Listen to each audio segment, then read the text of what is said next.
Risk தரக்கூடியவன் அல்லாஹ். ரிஸ்கை அல்லாஹ் தன்னுடைய கரத்தில் வைத்திருக்கிறான். அந்த பொறுப்பை வேறு யாருக்கும் அல்லாஹ் கொடுக்கவில்லை. இன்னல்லாஹ ஹுவர் ரஸ்ஸாகு துல் குவத்தில் மதீன். ரிஸ்க் தரக்கூடியவன் அல்லாஹ் ஒருவன் மட்டும்தான். ரிஸ்க் என்று சொன்னாலே உணவு, சாப்பாடு என்றுதான் நாம் விளங்கி வைத்திருக்கிறோம். அரபியில் சாப்பாடு உணவுக்கு கூத் என்ற வார்த்தை தான் சொல்லப்படும். கூத் என்றால் உணவு, சாப்பாடு. ரிஸ்க் என்றால் அது உணவுக்கு மட்டும், சாப்பிடக்கூடிய சாப்பாடுகளுக்கு மட்டுமே சொல்லப்படக்கூடிய ஒரு வார்த்தை அல்ல. ஒரு மனிதனுக்கு கிடைக்கக்கூடிய அனைத்து நிஅமத்களும் அருள்களும் ரிஸ்க் தான். உடல் ஆரோக்கியம் ஒரு ரிஸ்க், சாலிஹான மனைவி ரிஸ்க், சாலிஹான பிள்ளைகள் ரிஸ்க், மன மகிழ்ச்சியான சந்தோஷமான வாழ்க்கை ரிஸ்க். அல்லாஹு தஆலா எங்களுக்கு என்னெல்லாம் நிஅமத்கள், அருட்கொடைகள் என்று தருகிறானோ அனைத்தும் ரிஸ்க் தான். பொருளாதாரம், சொத்து செல்வங்களும் ரிஸ்க் தான். எங்களுடைய வாழ்நாளில் நிஅமத் என்று கிடைக்கக்கூடிய அனைத்துமே ரிஸ்க். இன்னல்லாஹு ஹுவர் ரஸ்ஸாக். அந்த ரிஸ்கை தரக்கூடியவன் அல்லாஹ். நான்கை அல்லாஹ் தன்னிடம் வைத்திருக்கிறான். அந்த நான்கை யாரிடத்திலும் அல்லாஹ் ஒப்படைக்கவில்லை. அல்லாஹ் சொல்கிறான், அல்லாஹுல்லதி خلقكم. அல்லாஹ் தான் உங்களை படைத்தான். ثم رزقكم. உங்களுக்கு ரிஸ்க் தந்தான். ثم يميتكم ثم يحييكم. உங்களை மரணிக்க செய்வான், பிறகு எழுப்புவான். இந்த நான்கையும் செய்யக்கூடியவன் அல்லாஹ் என்று சொல்கிறான். எங்களை படைத்து ரிஸ்க் தந்து எங்களுடைய ரூஹை கைப்பற்றி மறுபடியும் உயிர்ப்பிக்க கூடியவன் அல்லாஹ். அல்லாஹ் எங்களுக்கு தரக்கூடிய ரிஸ்கில் ஒரு பகுதிதான் சொத்து செல்வம், பணம். சொத்து செல்வம், பணம் என்பது அல்லாஹுடைய ஒரு ரிஸ்க். அல்லாஹ் நாடக்கூடியவர்களுக்கு மட்டுமே அதை கொடுக்கிறான். இந்த சொத்து செல்வம் இது சோதனையா அல்லது அல்லாஹுடைய கொடையா? சொத்து செல்வத்தை நாம் எப்படி சம்பாதிக்கிறோம், அதை எப்படி செலவழிக்கிறோம் என்பதை வைத்து இது அல்லாஹுடைய சோதனையா அல்லாஹுடைய கொடையா என்றாகிவிடும். காரூனுடைய வரலாற்றை அல்லாஹ் குர்ஆனில் சொல்கிறான். காரூனுக்கு நிறைய சொத்து செல்வம் இருந்தது. ரசூல்மார்கள் அவனை எச்சரித்தார்கள், வப்தகி ஃபீமா ஆதாக அல்லாஹ். அல்லாஹ் உனக்கு தந்த சொத்து செல்வத்தில் ஆகிரத்தை தேடு, அல்லாஹுடைய திருப்தியை நாடு என்று சொன்னார்கள். ஆனால் அவன் பெருமை அடித்தான். சொன்னான், இந்த சொத்து செல்வங்கள் நான் சம்பாதித்தது, என்னுடைய டேலண்டினால் நான் சம்பாதித்தது, நான் ஏன் கொடுக்க வேண்டும்? அல்லாஹ்வுடைய சொத்து செல்வங்களையும் அளித்தான், அவனையும் அளித்தான். அதே புனித அல் குர்ஆனில் சுலைமான் அலைஹிஸ்ஸலாம் அவர்களுடைய வரலாற்றை அல்லாஹ் சொல்கிறான். அவருக்கு அல்லாஹ் சொத்து செல்வத்தை கொடுத்தான், ஆட்சி அதிகாரத்தை கொடுத்தான். அவருக்கு இருந்த ஆட்சி அதிகாரத்தை வைத்து, சொத்து செல்வம் பணத்தை வைத்து அவர் என்னெல்லாம் நலவு செய்தார் என்பதையும் அல்லாஹ் குர்ஆனில் சொல்லி காண்பிக்கிறான். கண்ணியமானவர்களே, சொத்து செல்வம் அது தவறு. சொத்து செல்வம் உள்ளவர்கள் தவறானவர்கள் என்ற முடிவுக்கு வருவது தவறு. எப்படி சம்பாதிக்கிறோம், அதை எப்படி செலவழிக்கிறோம் என்பதை வைத்துதான் வித்தியாசப்படும். உஸ்மான் ரலியல்லாஹு அன்ஹு பெரும் ஒரு செல்வந்தர். இஸ்லாத்திற்காக எவ்வளவு செலவழித்தார். அவர்களுடைய சொத்து செல்வத்தின் மூலம் இஸ்லாம் வளர்ந்தது. அப்துர் ரஹ்மான் இப்னு அவுஃப் ரலியல்லாஹு அன்ஹு பெரிய செல்வந்தர். இந்த காலத்தில் உள்ள கோடீஸ்வரர்கள் எல்லாம் தோத்து போவார்கள். அந்த அளவுக்கு அப்துர் ரஹ்மான் இப்னு அவுஃப் ரலியல்லாஹு அவர்களுக்கு அல்லாஹ் சொத்து செல்வத்தை கொடுத்திருந்தான். அப்துர் ரஹ்மான் இப்னு அவுஃப் மதீனாவில் வீட்டில் அவர் அமர்ந்திருப்பார். மதீனாவுக்கு வெளியே 500 ஒட்டகங்கள், அந்த 500 ஒட்டகங்களிலும் சாமான்கள் நிரப்பி வைக்கப்பட்டிருக்கும். ஒவ்வொரு ஒட்டகமும் ஒவ்வொரு கண்டெய்னருக்கு சமமாக இருக்கும். அவ்வளவு சொத்து செல்வம். அப்துர் ரஹ்மான் இப்னு அவுஃப் ரலியல்லாஹு அவர்கள் வஃபாத் ஆகிய நேரம் அவருடைய மீராஸ் அனந்தர சொத்து பங்கு போடப்பட்டது. அவருடைய மனைவிமார்களுக்கு தங்க கட்டிகள், தங்க பிஸ்கட்கள், தங்க நாணயங்கள் மூட்டை மூட்டையாக கொடுக்கப்பட்டதாக முஅர்ரிகூன்கள், வரலாற்று ஆசிரியர்கள் பதிவு செய்கிறார்கள். ஒரு தடவை ஆயிஷா ரலியல்லாஹு அன்ஹா அவர்களுக்கு முன்னால் சிலர் பேசிக் கொண்டிருந்தார்கள். அப்துர் ரஹ்மான் இப்னு அவுஃப்க்கு எவ்வளவு சொத்து செல்வம், இவரெல்லாம் எப்படி சொர்க்கம் போவார்? சிலர் பேசினார்கள். ஆயிஷா ரலியல்லாஹு அன்ஹா அவர்களுக்கு கோபம் வந்தது. சொன்னார்கள், அப்துர் ரஹ்மான் இப்னு அவுஃப் அவர் சொர்க்கவாதி. ரசூலுல்லாஹி ஸல்லல்லாஹு அலைஹி வஸல்லம் அவர்கள் சொல்வதை நான் கேட்டிருக்கிறேன். இந்த செய்தி அப்துர் ரஹ்மான் இப்னு அவுஃப்க்கு கேள்விப்படுகிறது. அப்துர் ரஹ்மான் இப்னு அவுஃப் ரலியல்லாஹு அவர்கள் சந்தோஷப்பட்டார்கள். ரசூலுல்லாஹி ஸல்லல்லாஹு அலைஹி வஸல்லம் அவர்கள் சொன்னதாக ஒரு செய்தியை ஆயிஷா ரலியல்லாஹு அன்ஹா அவர்கள் சொல்கிறார்கள். இந்த செய்தி இவருக்கு வருகிறது. அந்த சந்தோஷத்தில் மதீனாவுக்கு வெளியே இருந்த அந்த 500 ஒட்டகங்கள் சாமான்களோடு சேர்த்து அல்லாஹ்வுடைய பாதையில் நான் சதகா செய்கிறேன் என்று சதகா செய்தார்கள். சுப்ஹானல்லாஹ். கண்ணியமானவர்களே, பொதுவாக மனிதர்களுக்கு சொத்து செல்வத்தின் மீது, பணத்தின் மீது ஒரு ஆசை இருக்கிறது. எல்லாரும் சொத்து செல்வத்தை விரும்புவார்கள். எல்லாருக்கும் ஆசை, சொந்த வீடு கட்டணும், லக்ஸரியான வாகனம் வாங்கணும், லக்ஸரியான வாழ்க்கை வாழணும். இது எல்லாருக்கும் ஆசை. அல்லாஹ் தஆலா சொல்கிறானே, வதுஹிப்பூனல் மால ஹுப்பன் ஜம்மா, அளவு கடந்த சொத்து செல்வங்களை நீங்கள் நேசிக்கிறீர்கள். ஃபஇன்னஹு லிஹுப்பில் கைரி லஷதீத், சொத்து செல்வத்தை மனிதன் அளவு கடந்து நேசிக்கிறான். கண்ணியமானவர்களே, சொத்து செல்வத்தை அல்லாஹ்வுடைய கடமையில் குறைபாடு செய்து, ஃபர்தான கடமைகளில் குறைபாடு செய்து சம்பாதிக்க கூடாது. அந்த செல்வம் நீடிக்காது. சம்பாதிக்கும் போது ஹலாலாக அல்லாஹ் அனுமதித்த விதத்தில் சம்பாதித்தால் அந்த சொத்து செல்வத்தில் அல்லாஹ் பரக்கத்தை வைப்பான். அந்த சொத்து செல்வம் நிரந்தரமாகவும் இருக்கும். சிலர் கேட்கலாம், என்னிடத்தில் நிறைய சொத்துகள் இருக்கிறது, பேங்க் பேலன்ஸ் கோடி கணக்கில் லட்சக்கணக்கில் இருக்கிறது, இது கூடுமா? சிலர் சொல்வார்கள், சொத்து செல்வங்களை சேகரித்து வைப்பது கூடாது, தர்மம் செய்ய வேண்டும். மார்க்கத்தினுடைய ஃபத்வா என்ன தெரியுமா? சொத்து செல்வங்களை சேகரித்து வைப்பது என்பது ஜாயிஸ். அதற்கு மார்க்கத்தில் அனுமதி இருக்கிறது. ரசூலுல்லாஹி ஸல்லல்லாஹு அலைஹி வஸல்லம் அவர்கள் சொன்னார்கள், நிஅமல் மாலு ஸாலிஹு லிர்ரஜுலி ஸாலிஹி, சாலிஹான ஒரு மனிதனுக்கு சாலிஹான பணம் சிறப்பாகிவிட்டது. சாலிஹான ஒரு மனிதனுக்கு அவன் ஹலாலாக சம்பாதித்த பணம் அவனுக்கு சிறந்தது. சஅத் இப்னு அபி வக்காஸ் ரலியல்லாஹு அன்ஹு படுத்த படுக்கையாக இருந்தார்கள், நோய்வாய்ப்பட்டிருந்தார்கள். நினைத்தார்கள், இந்த நோயில் நான் வஃபாத்தாகி விடுவேன். அந்த நோயில் அவர்கள் வஃபாத்தாகவில்லை. அதற்கு பின்னர் நீண்ட காலம் வாழ்ந்தார். படுத்த படுக்கையாக இருக்கும் போது ரசூலுல்லாஹி ஸல்லல்லாஹு அலைஹி வஸல்லம் அவர்களை சந்திக்க வேண்டும் என்று அவர் ஆசைப்பட்டார். ரசூலுல்லாஹி ஸல்லல்லாஹு அலைஹி வஸல்லம் சஅத் இப்னு அபி வக்காஸ் ரலியல்லாஹு அன்ஹு அவர்களை சந்திப்பதற்காக வருகிறார்கள். சஅத் இப்னு அபி வக்காஸ் படுத்த படுக்கையாக இருக்கிறார், நோய்வாய்ப்பட்டு இருக்கிறார். சொன்னார், யா ரசூலல்லாஹ், என்னுடைய முழு சொத்தை நான் சதகா செய்கிறேன். ரசூலுல்லாஹி ஸல்லல்லாஹு அலைஹி வஸல்லம் அவர்கள் சொன்னார்கள், முழு சொத்தையும் சதகா செய்ய வேண்டாம், உங்களுடைய குடும்பத்துக்கும் விட்டு செல்லுங்கள். அதற்கு பின்னர் அவர் சொன்னார், யா ரசூலல்லாஹ், அரைவாசியை சதகா செய்கிறேன். ரசூலுல்லாஹ் சொன்னார்கள், இதுவும் அதிகம்தான். அதற்கு பின்னர் சொன்னார், யா ரசூலல்லாஹ், சுலுசை, 1/3 நான் சதகா செய்கிறேன். ரசூலுல்லாஹி ஸல்லல்லாஹு அலைஹி வஸல்லம் அவர்கள் அனுமதி கொடுத்தார்கள். சொன்னார்கள், ஃபஸ்ஸுலுசு கதீர், இந்த 1/3 கூட அதிகம்தான்.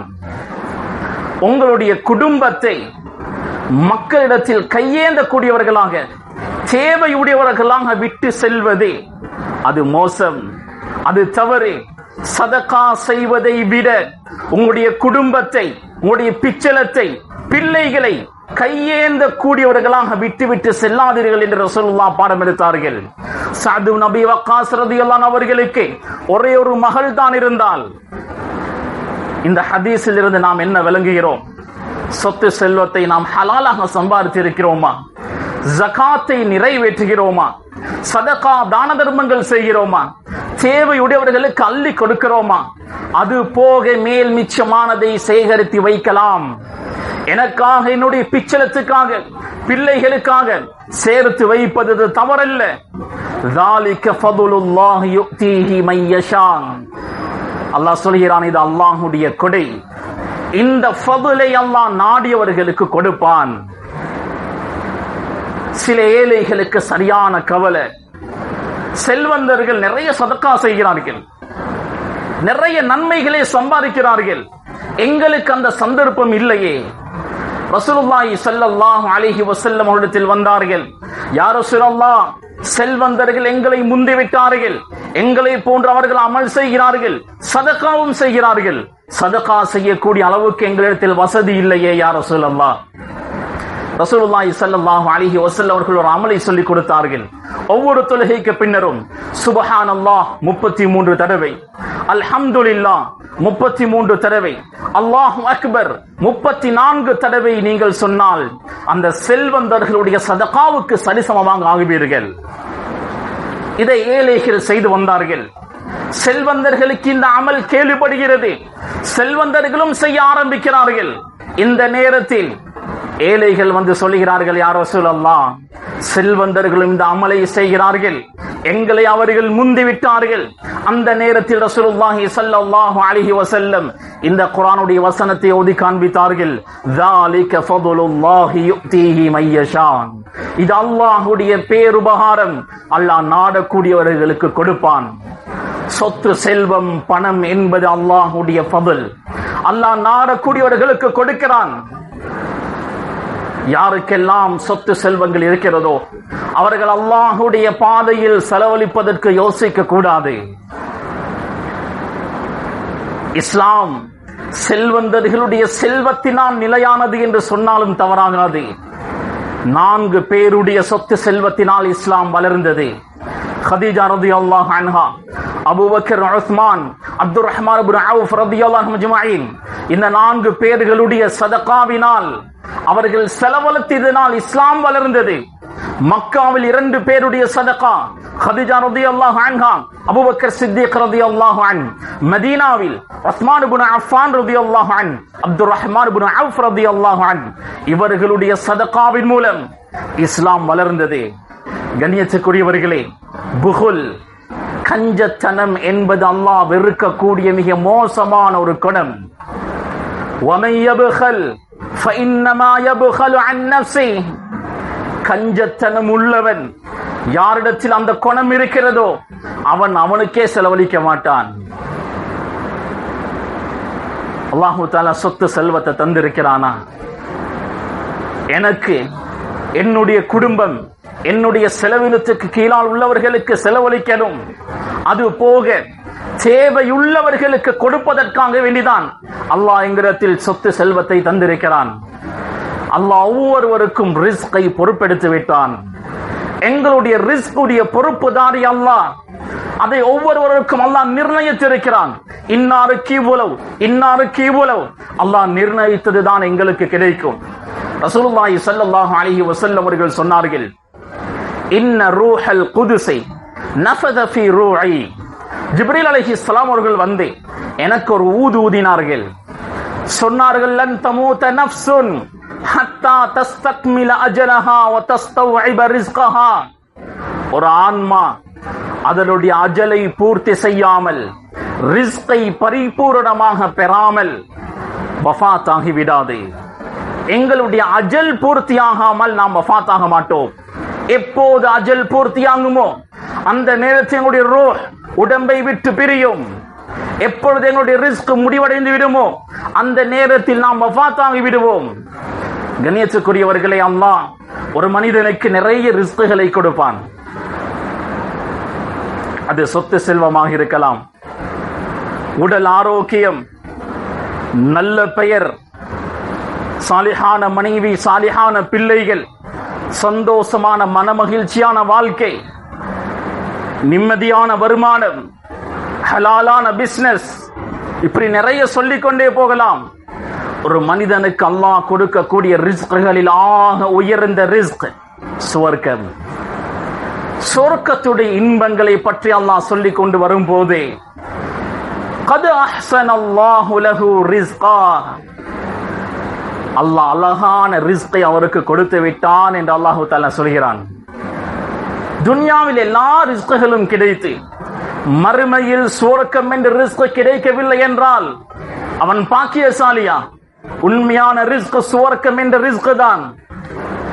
கண்ணியத்துக்குரிய சகோதரர்களே, அந்த ரிஸ்கை அல்லாஹ் பொறுப்பெடுத்திருக்கிறான்.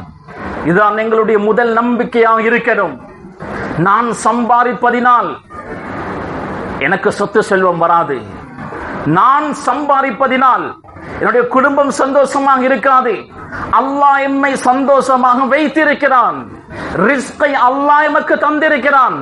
இதுதான் எங்களுடைய நம்பிக்கையாக இருக்கணும். கலீஃபா ஹாரூனுர் ரஷீத் மஸ்ஜிதுக்கு போகிறார். மஸ்ஜிதில் ஒரு சிறுவன், 10 வயது நிரம்பிய ஒரு சிறுவன் தொழுது கொண்டிருந்தான். ஹாரூனுர் ரஷீத் அந்த சிறுவனோடு பேசினார். அந்த சிறுவனிடம் கேட்டான், ஹாரூன் ரஷீதினுடைய தந்தை எங்க? அந்த சிறுவன் சொன்னான், என்னுடைய தந்தை வஃபாத்தாகிவிட்டார், இந்த யுத்தத்தில் அவர் ஷஹீதாகிவிட்டார். கலீஃபா ஹாரூன் ரஷீத் கேட்டார், எனக்கு மகனாக நீ வருகிறாயா? அந்த சிறுவன் சில கேள்விகளை ஹாரூன் ரஷீதிடம் கேட்டான். ஹல் துத்இமுனி இதா ஜஅது, நான் உங்களோடு நான் வந்தால் பசிக்கும் போது சாப்பாடு தருவீர்களா? பலா, ஆம் தருவேன். ஹல் துஸ்கீனி இதா அதிஷ்து, எனக்கு தாகம் வந்தால் தண்ணீர் தருவீர்களா? பலா, ஆம்.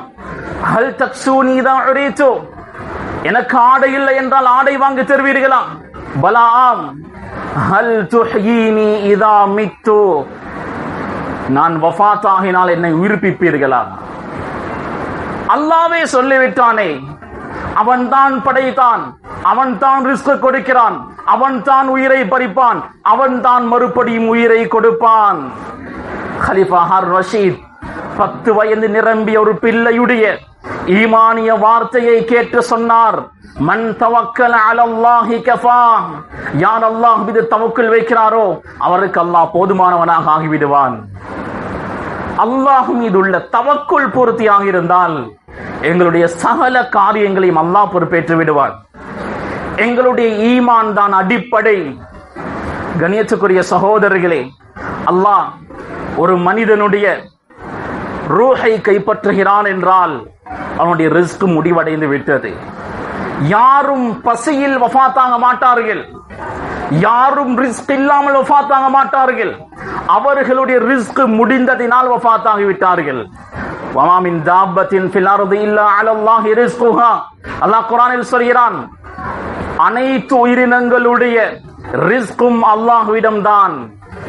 ஒரு எறும்புடைய ரிஸ்க் கூட அல்லாஹ் தான் கொடுக்கிறான், ஒரு புழு பூச்சியினுடைய ரிஸ்கை கூட அல்லாஹ் தான் கொடுக்கிறான். கண்ணியத்துக்குரிய சகோதரர்களே, ஹாத்தமுல் அஸம் என்ற ஒரு மார்க்க அறிஞர் இருந்தார். ஹாத்தமுல் அஸம் சாலிஹான ஒரு மனிதர். அவர் இல்மை படிப்பதற்காக பக்தாத் போக வேண்டும். ஒரு ஷேഖிடம் சில விடயங்களை கற்றுக்கொள்ள வேண்டும். அவருக்கு 9 பெண் பிள்ளைகள். மூத்த பிள்ளைக்கு 17 வயது. சின்ன சின்ன பிள்ளைகள் இருக்கிறார்கள். தேவையான எல்லா சாமான்களையும் வாங்கினார். கோதுமை, மாமிசம், என்னெல்லாம் தேவை எல்லாத்தையும் வாங்கி கொடுத்தார். இல்மை தேடுவதற்காக, இல்மை கற்றுக்கொள்வதற்காக பக்தாத் நோக்கி பயணம் செய்தார். வீட்டில் இந்த 9 பிள்ளைகளும் இருக்கிறார்கள். வாங்கி தந்த சாமான்கள் கொஞ்சம் கொஞ்சமாக முடிவடைகிறது. ஒரு நாள் வருகிறது, தண்ணீரை தவிர வேறொன்றுமே இல்லை வீட்டில். மூத்த சகோதரி அவள் ஒரு ஹாஃபிதா, குர்ஆனை மனனம் செய்த ஒரு பெண், ஈமானிய பெண். தங்கச்சிமார்களை, சகோதரிகளை வழிநடத்துகிறாள். எங்களுடைய ரிஸ்குக்கு அல்லாஹ் பொறுப்புதாரி. எங்களுடைய தந்தைக்கு முடியுமானதை செய்துவிட்டு போனார். ஆனால் அவர் தந்தது முடிவடைந்து விட்டதே. ஆனால் அல்லாஹ் எங்களுக்கு ரிஸ்க் தருவான், நம்பிக்கையோடு இருப்போம். ஒரு நாள் 2 நாள் ஆகிறது, நம்பிக்கையோடு இருக்கிறார்கள். அந்த நேரத்தில் அப்பாசிய கலீஃபா அபூ ஜாஃபர் மன்சூர் அந்த வழியால் வருகிறார். ஒரு வீடு இருக்கிறதே, அந்த வீட்டை தட்டி தண்ணீர் கேட்கிறார். மூத்த சகோதரி தண்ணீரை கொடுக்கும் போது சொன்னால், நல்ல வேளை எங்களுடைய வீட்டில் என்ன இருக்கிறதோ அதை கேட்டீர்கள். இந்த வார்த்தை அபூ ஜாஃபர் மன்சூர் அவர்களுடைய மனதில் ஆழமாக பதிந்தது. அவர் விளங்கிக் கொண்டார், ஏதோ ஒரு தேவையோடு இருக்கிறார்கள். அவர் அரண்மனைக்கு திரும்ப போனார். மூட்டை மூட்டையாக வருகிறது. சாப்பாடு சமைக்க சாமன் அல்ல, தங்க காசுகள், பணங்கள் வருகிறது. ஹாத்தமுல் அஸ்ஸம் அவர்களுடைய வீட்டில் 2 வாசல்கள் இருந்தது. முன் வாசல் பெரிய கதவு. அந்த கதவை திறக்க முடியாத அளவுக்கு பணங்கள் மூட்டை மூட்டையாக வந்திறங்கியது. பின் வாசலால் தான் கொஞ்ச காலம் போய் வந்ததாக முஅர்ரிகூன்கள் சரித்திர ஆசிரியர்கள் பதிவு செய்கிறார்கள். அந்த பெண் ஹாஃபிலா, 17 வயது நிரம்பி அந்த பெண் சொல்கிறாள் சகோதரிகளுக்கு, பார்த்தீர்களா, படைப்பாளன் மீது நான் நம்பிக்கை வைத்தோம், அவன் ஒருவனை தான் அனுப்பினான். எங்களுடைய வீடு நிரம்பி இருக்கிறது, அவன் தந்தால் எப்படி இருக்கும்? கண்ணியமானவர்களை, முதலாவது தவக்குல், அல்லாஹ் மீது உள்ள தவக்குல் சரியாக இருக்கணும். அல்லாஹ் தருவான், அல்லாஹ் கைவிட மாட்டான். எனக்கு இன்னென்ன தேவைகள் இருக்கிறது, நிச்சயம் அல்லாஹ் நிறைவேற்றுவான். அல்லாஹ் கஞ்சன் அல்ல. அல்லாஹ்வை குறைத்து மதிப்பிடக் கூடாது. நான் வறுமையில் இருந்திருப்பேன், ஏழ்மையில் இருந்திருப்பேன், அன்றாடம் சாப்பிடுவதற்கு கூட கஷ்டப்பட்டு இருப்பேன். அல்லாஹ் தருவான் என்ற நம்பிக்கை இருந்தால் நிச்சயம் தருவான். அல்லாஹ் தர ஆரம்பித்தால் பரக்கத்கள் கொட்டும். கணியத்துக்குரிய சகோதரர்களே, முதலாவது அல்லாஹ் மீதுள்ள தவக்குல் ஆழமாக இருக்கணும்.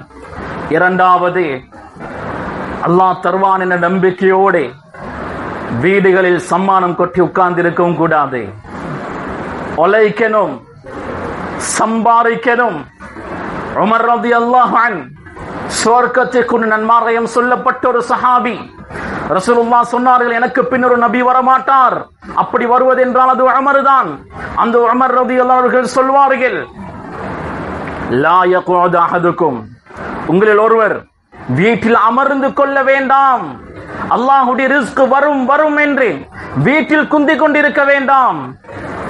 இன்ன ஸமா லா தும்திரு ذهبا ولا فضة, வானம் தங்கமலை பொழியாது, வெள்ளி மலை பொழியாது, பூமி காசு பணங்களை விளைக்காது. எனவே சம்பாதியுங்கள், ரிஸ்கை தேடுங்கள் என்று சொல்வார்கள். இப்னு மஸ்ஊத் ரலியல்லாஹு அன்ஹு அவர்கள் சொல்வார்கள், இப்னு மஸ்ஊத் ரலியல்லாஹு அன்ஹு ஒரு முஃபஸ்ஸிர், குர்ஆனுடைய அறிவை ஆழமாக பெற்ற ஒரு சஹாபி. இன்னி லஅக்ரஹு அன் அரா الرجل ஃபாரிகன், ஒரு மனிதன் சம்பாதிக்காமல் இருக்கிறான் என்றால் அவனை பார்த்து நான் வெறுப்படைகிறேன். எனக்கு அவனை பார்த்தால் கோபம் வரும். சம்பாதிக்காமல் இருக்கக்கூடாது. லா ஃபி அம்ரி துன்யாஹு வலா ஃபி அம்ரி ஆகிரத்திஹி, அவன் துன்யாவுக்கும் உழைக்க மாட்டான், ஆகிரத்துக்கும் உழைக்க மாட்டான். சோம்பேறியாக இருக்கக்கூடியவர்களை பார்த்து நான் வெறுக்கிறேன் என்று சொல்வார்கள். அல்லாஹ் சொல்கிறான், ஃபம்ஷு ஃபீ மனாகிபிஹா, உலகத்தினுடைய நாலா பகுதிக்கு சென்று வக்குலு மிர் ரிஸ்கி, அல்லாஹ்வுடைய ரிஸ்கை சாப்பிடுங்கள். சம்பாதிக்குமாறு அல்லாஹ் சொல்கிறான். சில ஃபுகஹாக்கள் பதிவு செய்கிறார்கள், சம்பாதிப்பதற்கு உடம்பில் தெம்பிருக்கிறது. நோய்வாய்ப்பட்டு படுத்த படுக்கையாக இருக்கல்ல, நல்ல இருக்கிறார், ஏதாவது தொழில் வியாபாரம் செய்யலாம், சம்பாதிக்கலாம். இருந்தாலும் சோம்பேறித்தனத்தினால் சம்பாதிக்காமல் இருக்கிறார். பொடும் போக்கினால் சம்பாதிக்காமல் இருக்கிறார் என்றால் அவருக்கு ஜகாத்துடைய பணத்தை கொடுக்க முடியாது. அவன் ஜகாத் பெற தகுதியற்றவன். உமர் ரலியல்லாஹு அவர்கள் தன்னுடைய அசாவை எடுத்து யாரெல்லாம் பிசினஸுக்கு போகாம இருக்கிறார்களோ அவர்கள் அடி தடுத்து விரட்டுவார்கள். இர்ஃபஉ ரூஸக்கும் வத்தஜிரு, தொழில் செய்யுங்க, தொழில் செய்து தலை நிமிர்ந்து வாழுங்க. சொத்து செல்வம் துன்யா இல்லென்றால் யாரும் மதிக்க மாட்டார்கள். எங்களுடைய தேவையை இன்னொரு இடத்தில் கையேந்தினால் எங்களை மதிக்க மாட்டார்கள். இதுதான் உலக இயல்பு. இமாம் கஸாலி ரஹிமஹுல்லாஹ் இஹ்யா உலூமுத்தீன் என்ற கிதாபில் எழுதுகிறார்கள், எங்களிடத்தில் சொத்து செல்வம் பணம் இல்லையா, டிஷ்யூவை போன்று துடைத்து வீசுவார்கள். தேவைக்கு நாம் பயன்படுவோம். தேவை எங்களிடத்தில் இல்லை என்றால் எங்களை கணக்கெடுக்கவும் மாட்டார்கள், மதிக்கவும் மாட்டார்கள். கண்ணியமானவர்களே, ஹலாலான ரிஸ்கை ஹலாலாக உழைப்போம். இதை இஸ்லாம் வரவேற்கிறது. ஒருவேளை நான் சம்பாதிக்காமல் இருந்து, நான் சரியாக சாப்பிடாமல் குடிக்காமல் இருந்தால், அல்லது என்னுடைய செலவீனத்துக்கு கீழால் உள்ளவர்கள் அவதிப்பட்டால், கஷ்டப்பட்டால், அல்லாஹ்விடத்தில் நாளை பதில் சொல்ல வேண்டி வரும்.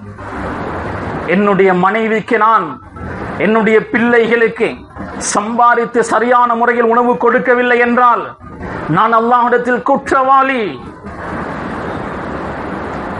நான் பாவி. கண்ணியத்துக்குரிய சகோதரர்களே, நாம் உழைக்கணும், முயற்சி செய்யணும், அல்லாஹ் ரிஸ்க் தருவான். கண்ணியத்துக்குரிய சகோதரர்களே, அதிகமாக துஆ செய்வோம். யா அல்லாஹ் என்னுடைய பொருளாதாரத்தில் பரக்கத் செய்வாயாக, 4 பேருக்கு கொடுக்கக்கூடிய அளவுக்கு சொத்து செல்வத்தை தருவாயாக என்று துஆ செய்து கொண்டே இருக்கணும். நான் அடிக்கடி பயான்கள்ல சொல்லுவேன், ஹலாலாக உழைப்போம், ஹலாலாக சம்பாதிப்போம்.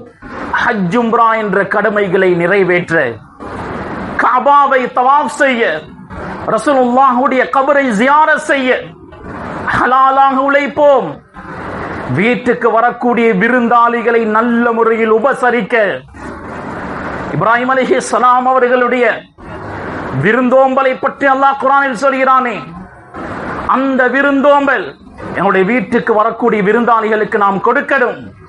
அதற்காக உழைப்போம், ஹலாலாக உழைப்போம், சம்பாதிப்போம்.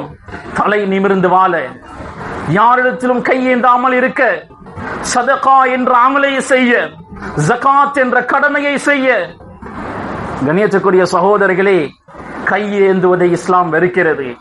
சுயமாக சம்பாதித்து சுயமாக வாழ்வதுதான் ஹலாலான உணவு என்று குர்ஆன் ரசூலுல்லாஹி ஸல்லல்லாஹு அலைஹி வஸல்லம் அவர்கள் சொன்னார்கள். ஹதீஸ் சொல்லக்கூடிய செய்தி இதுதான்.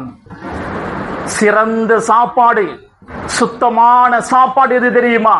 தன்னுடைய கரத்தால் சம்பாதித்து தான் சாப்பிடுவது.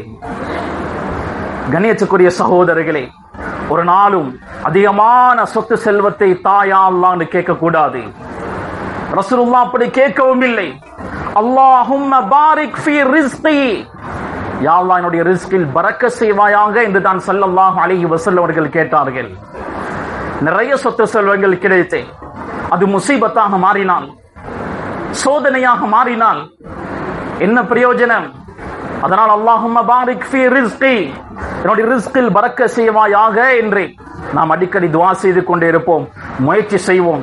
கிடைக்கக்கூடிய சொத்து செல்வங்கள் அல்லாஹ் பரக்கத்தாக தந்திருக்கிறானா, ஜகாத்துடைய கடமையை சரிவர நிறைவேற்றுவோம். அதுபோக எங்களுடைய குடும்பத்துக்கு தாராளமாக செலவழிப்போம். குலு வஷ்ரபு வலா துஸ்ரிஃபு, அல்லாஹ் சொல்கிறான், சாப்பிடுங்கள், குடியுங்கள், இஸ்ராஃப் செய்ய வேண்டாம். குடும்பத்துக்கு நல்ல முறையில் செலவழிப்போம். சதகா தான தர்மங்களை அதிகப்படுத்துவோம். ஏழைகள் கவலைப்படக்கூடிய அளவுக்கு சஹாபாக்கள் சதகா செய்தார்கள். எங்களுக்கு அல்லாஹு தஆலா சொத்து செல்வங்களை தந்திருக்கிறான், அதிகமாக சதகா செய்வோம். அல்லாஹு தஆலா ஒரு விஷயத்தை ஆழமாக சொல்கிறான், வலா தஜ்அல் யதக மக்லூலதன் இலா உனுகி. யாசகம் கேட்கப்பட்டால், பணம் கேட்கப்பட்டால் கொடுக்காமல் கையை மடக்கிக் கொள்ள வேண்டாம். சதகா செய்யாமல் கையை பொத்திக் கொள்ள வேண்டாம். வலா தப்சுத்ஹா குல்லல் பஸ்த். இருக்கிறது கொடுக்கிறேன் என்ற பெயரில் முழுவதையும் வீசிவிடவும் வேண்டாம். கொடுக்க மாட்டேன் என்று பொத்திக் கொள்ளவும் கூடாது. கொடுக்கிறேன் என்ற பெயரில் முழுவதையும் கொடுக்கவும் கூடாது. பொத்திக் கொண்டால், அறவே கொடுக்காமல் இருந்தால் எல்லாரும் இழிவுபடுத்தி பேசுவார்கள், இழிவாக பார்ப்பார்கள். கொடுக்கிறேன் என்ற பெயரில் முழுவதையும் கொடுத்தால் மஹ்சூரா, நஷ்டவாளியாக ஆகிவிடுவேன். குடும்பத்துக்கு செலவழிக்க கஷ்டப்படுவேன். குடும்பத்துக்கு சொத்து செல்வத்தை விடாமல் போய் விடுவேன். எனவே கண்ணியத்துக்குரிய சகோதரர்களே, அல்லாஹ் சொத்து செல்வங்களை தந்திருக்கிறானா, அதை நிறைய சதகா செய்வோம். தான தர்மங்களை அதிகப்படுத்துவோம். ஹலாலாக சம்பாதித்து அதை நல்ல வழியில் செலவழிப்போம். கண்ணியத்துக்குரிய சகோதரர்களே, சதகாவின் மூலம் ஒரு நாளும் சொத்து செல்வம் குறையாது, கூடிக்கொண்டேதான் போகும். எவ்வளவு சதகா செய்கிறோமோ அந்த அளவுக்கு என்னுடைய சொத்து செல்வத்தில் பரக்கத் உண்டாகும். கமதலி ஹப்பா, அல்லாஹ் உதாரணம் சொல்கிறான். ஒரு வித்தை போட்டால் 7 கதிர்கள் வரும். ஒவ்வொரு கதிர்களிலும் 100 வித்துகள். ஒன்று கொடுத்தால் 700ஆக திரும்ப வரும். வல்லாஹு யுதாயிஃபு லிமன் யஷா, அல்லாஹ் நாடியவர்களுக்கு அதை பன்மடங்காக திரும்ப கொடுப்பான். அதனால கண்ணியத்துக்குரியவர்கள், அதிகமாக தான தர்மங்கள் செய்வோம். ஏழை எளியவர்களுக்கு சதகாக்கள் செய்வோம். இன்று இந்த மஸ்ஜிதில் ஒரு வசூல் செய்யப்படுகிறது. ஒரு நோயாளி, நீண்ட காலம் இந்த மஸ்ஜிதில் கடமையாற்றிய அப்துல் சலாம் மௌலவி அவர்களுடைய நெருங்கிய உறவு, 10 வயது நிரம்பிய ஒரு பிள்ளை சுகவீனம் பட்டு இருக்கிறது. இந்த மாத இறுதியில் ஒரு சேஜர் இருக்கிறது. 1,30,00,000 அதற்கு தேவை. 1,13,00,000 அவர்களுக்கு கிடைத்து விட்டது. இன்னும் 17 லட்சம் அவர்களுக்கு தேவை. இந்த மஸ்ஜிதில் நீண்ட காலம் அவர் கடமையாற்றிருக்கிறார். உங்களோட நிறைய பழக்கங்கள் இருக்கும். நம்பிக்கையோடு வந்திருக்கிறார். அந்த நம்பிக்கையை பாதுகாத்து எங்களுக்கு முடியுமான சதகாவை நாம் செய்வோம். அஸ்ஸதகத்து ரத்துல் பலா, சதகா என்பது பலாய் முசீபத்துகளை இல்லாமலாக்கும். தலையோடு போக வேண்டிய எத்தனையோ விடயங்கள் தலைப்பாகையோடு போய்விடும். அதனால் சதகாவை அதிகப்படுத்துவோம். முடியுமான உதவியை இந்த செய்திக்காக நாம் செய்வோம். ரப்புல் ஆலமீன் எங்களுடைய சொத்து செல்வத்தில் பரக்கத் செய்வானாக. ரப்பே ரஹ்மானே, கஷ்டப்படாமல் கண்ணியமாக கௌரவமாக எங்களுடைய ரிஸ்கை எங்களுக்கு கொண்டு வந்து சேர்ப்பாயாக.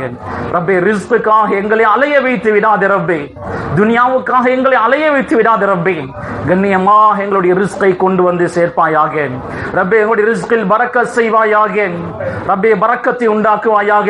அவருடைய சொத்து செல்வத்தில் பரக்கத்தை உண்டாக்குவாயாக. கொடுக்கக்கூடிய மனதை தருவாயாக. ரப்பே, ஹஜ் உம்ராவுடைய பாக்கியங்களை எங்களுக்கு தருவாயாக. ரப்பே ரஹ்மானே, ஜகாத்துடைய கடமையை நிறைவேற்றக்கூடியவர்களாக எங்களை ஆக்குவாயாக.